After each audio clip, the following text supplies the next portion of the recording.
For many years, I had wanted to go visit the Lumber Baron Inn, this beautifully old historical mansion, but how? Now, I can tell the story about the history and the spirituality of the unknown surrounding this grand house.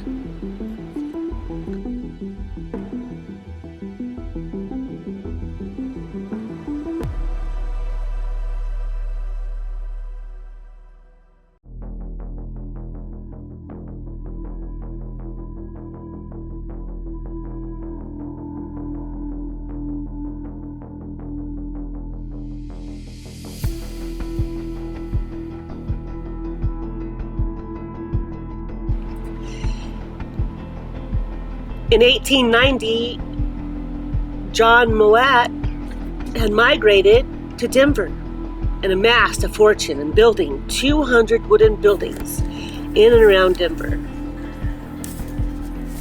To build this Queen Anne style mansion for his wife Amelia and 5 children. To build every doorway, fireplace, floorboards of all the different unique woods: cherry, oak, pine, sycamore, and maple. Each room to have its own bath and phone. To be very rare at the time.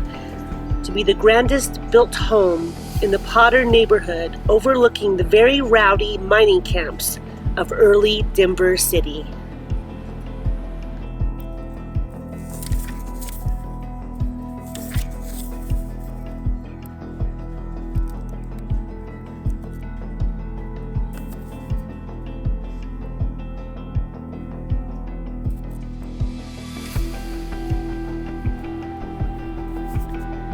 John and his family had to retire and move out in 1915 to San Diego, California.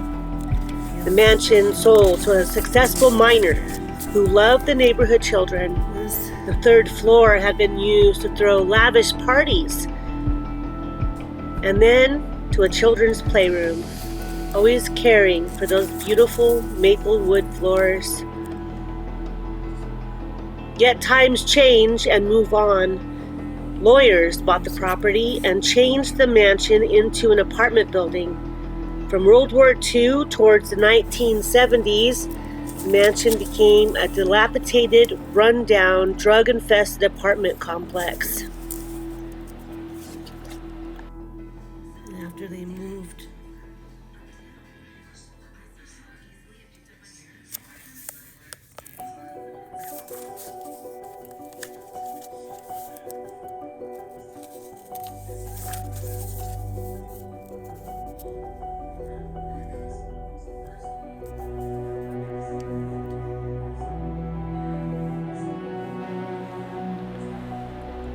enter in Carolee Notch and Marianne Weaver, 2 young girls to bring the mansion into internal mystery and intrigue.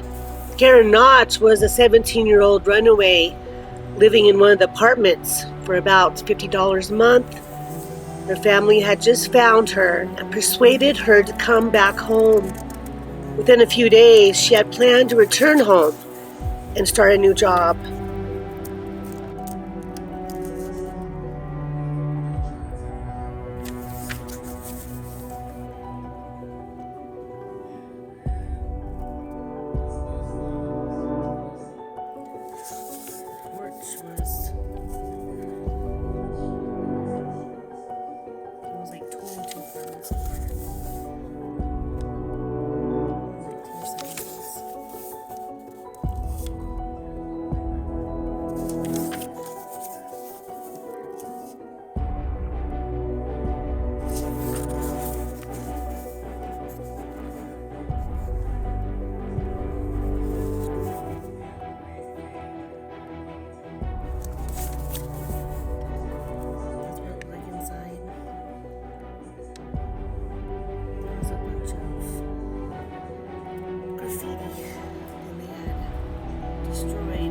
But as fate would have it, an intruder crossed her path. For some unknown reason, even possibly through the manhole right outside the building, awaiting for Kara, watching for the right time to sneak into her room and overtake her. and brutally take her life.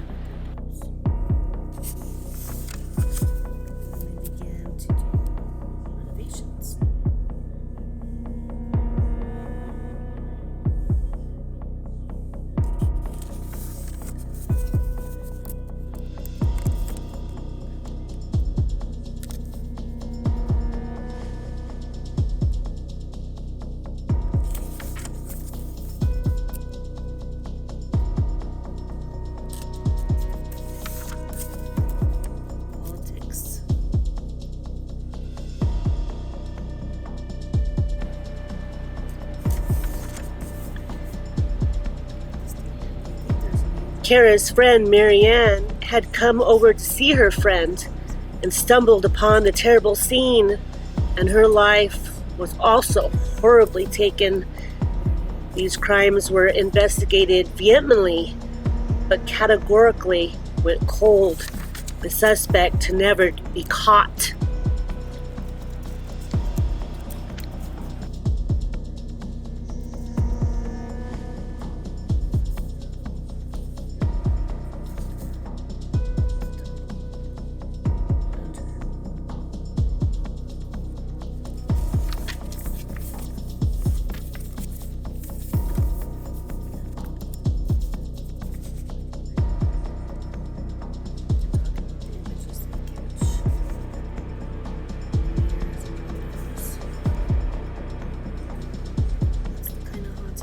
By the 1990s, this poor old house had been condemned.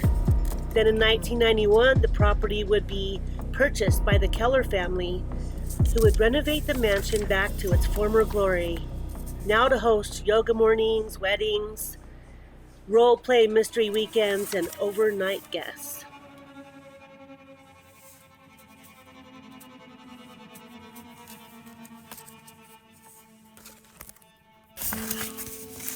There's the ballroom, which we'll go see in a minute. There's the top star from the sign of the demolished Celebrity Lanes, an ornate recreation center at 888 South Colorado Boulevard. So they bought the turret. They bought the star to put on the turret of the lumber baron.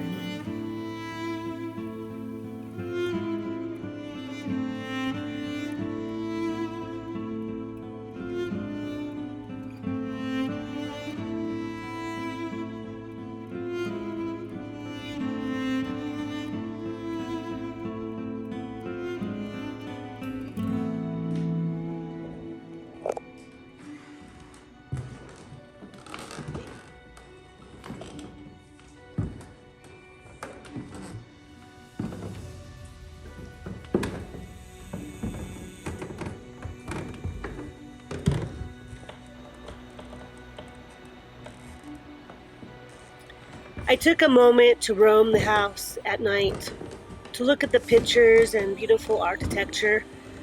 I could feel the family watching. Were they following me? What I really wish is if I could spend a few days here in this hotel by myself and really do an ongoing investigation. Maybe someday. But tonight, we will do an individual investigation in the notorious Valentine room.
Any visitors yet?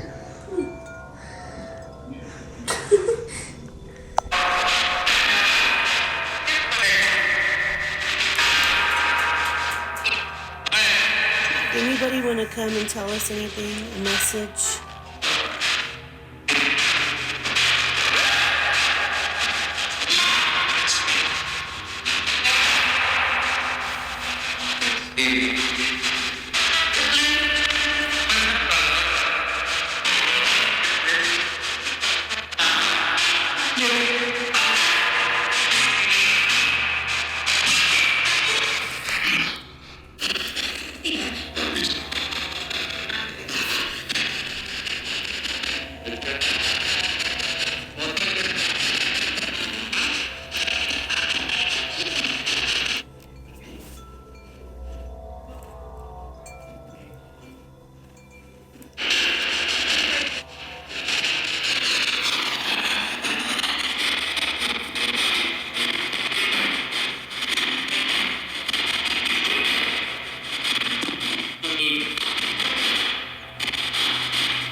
Can you tell me your names?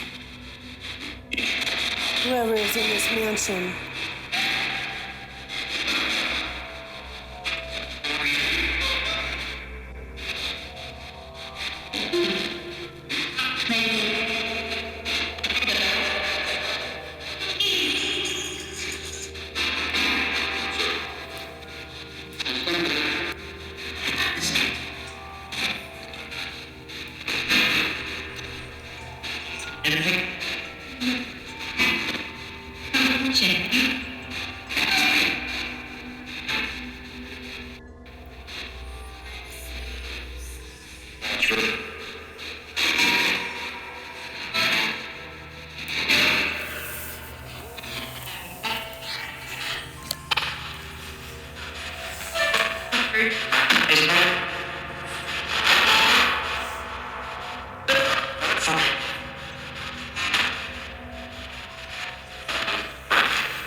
Good morning, Meadow.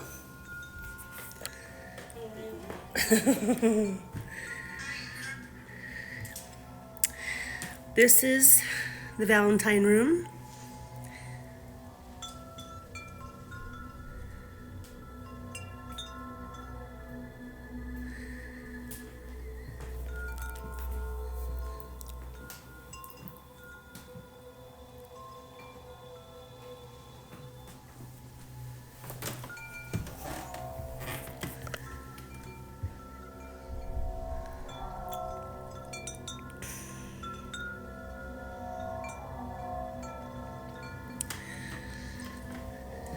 I will have told you the story about this very old mansion.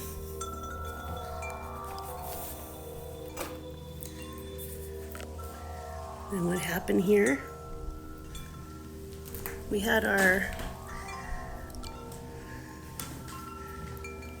lights out, but they only lit up twice.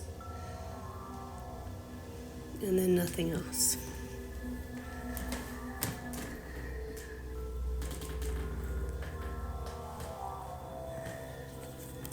Very small bathroom.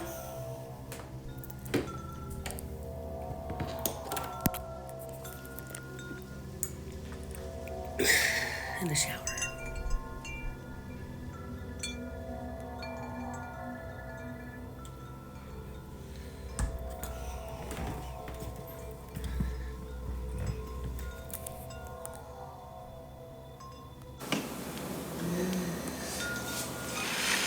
So last night we stayed here at the Lumaberry Inn. I will have told you the history already and showed you the grounds at night. And we're gonna walk around before we leave. The ballroom was closed last night. We couldn't go up there. I would have liked to. It's very quiet and creaky. And I snuck around a little bit last night and filmed downstairs. I believe we're the only people here tonight. Or last night.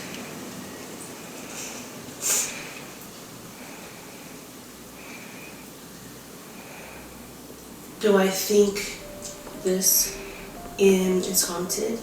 Yes. It's a quiet haunt. It's not active. Which is okay too, because it's still fun to come stay at an old historical inn that might have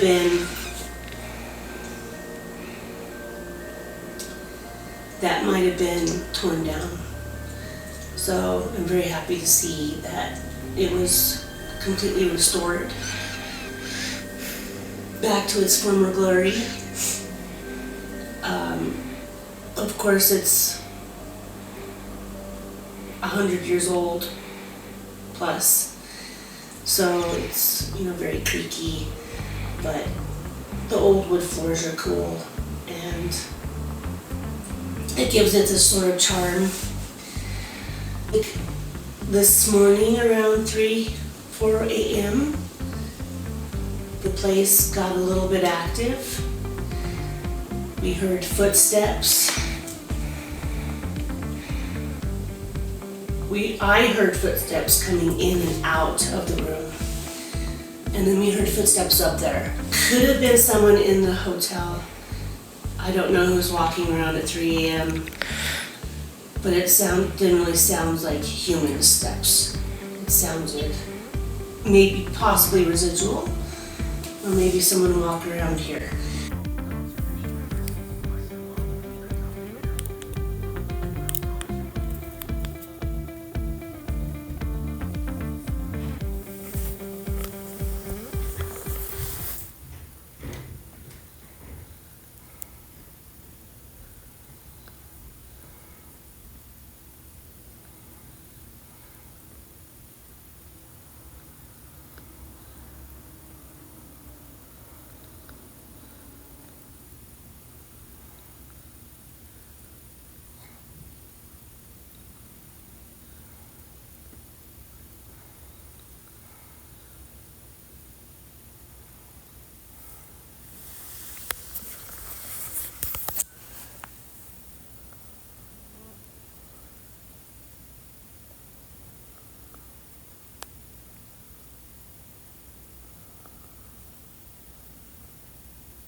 I do believe that other people come and go here as well from the neighborhood, because the neighborhood is very spooky at night. We did a couple ghost box, and I'm going to review that, and whatever we find in that I'll put in to this film. Last night I woke up because of the footsteps the first time. The second time I felt like I was being held down in bed and my mouth was being covered and I had to fight to wake up. So that was not fun. I believe maybe that happened here. And it's residual. Do I think the girls haunt the place? I think they come and go. I think you have to be here a few days for anything to really happen, and this place it's not made out to be a haunted hotel where you come stay. It's an old mansion that you come stay, and they have yoga classes, and they have the murder mystery nights and stuff, which is really cool. Do we want this place to be haunted by the girls? No. We want the girls to be at peace and not have to be stuck somewhere. And I think they are not. They're not stuck anywhere. They're at peace. I think the person who did it is also gone to where he's supposed to go. And now they don't have to haunt this room. The family is here. And those that resided around the mansion, they're here. They don't necessarily are active. I think after a few days like if you lived here, I think it would be more active, of course. But we had fun, and it's on to the next adventure, paranormal sleepover. And I've been willing to come stay the night here for a very long time. I love old places. You're not always going to have a crazy night. Although, with me, there's always something crazy that comes along. So I'm going to add any evidence in here, and we'll go up to the ballroom. So let's go.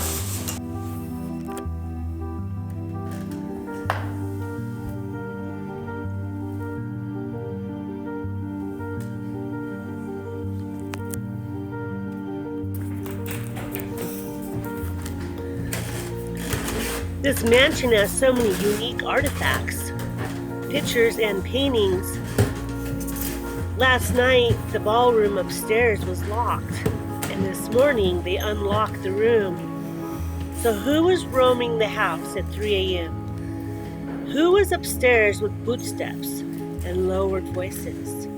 Did we hear children's laughter? Really cool ballroom.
Hi.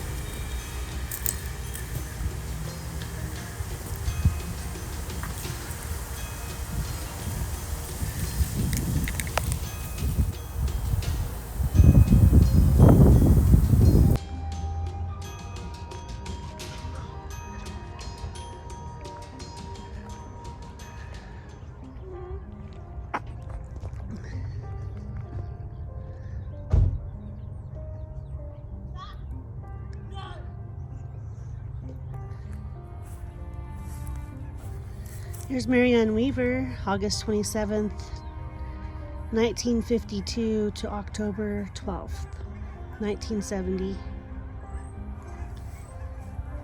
Family grave.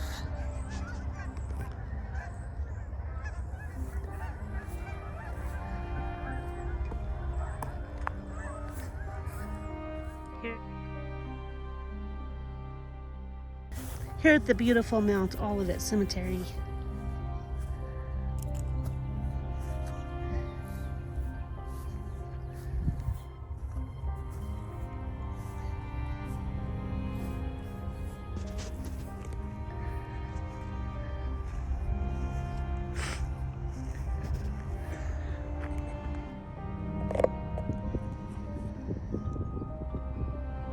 Here we have the final resting place of Carolee Nosh, October 11th, 1953 to October 13th, 1970, and her mother Elaine L. Notch, April 15th, 1927 to October 16th, 1983.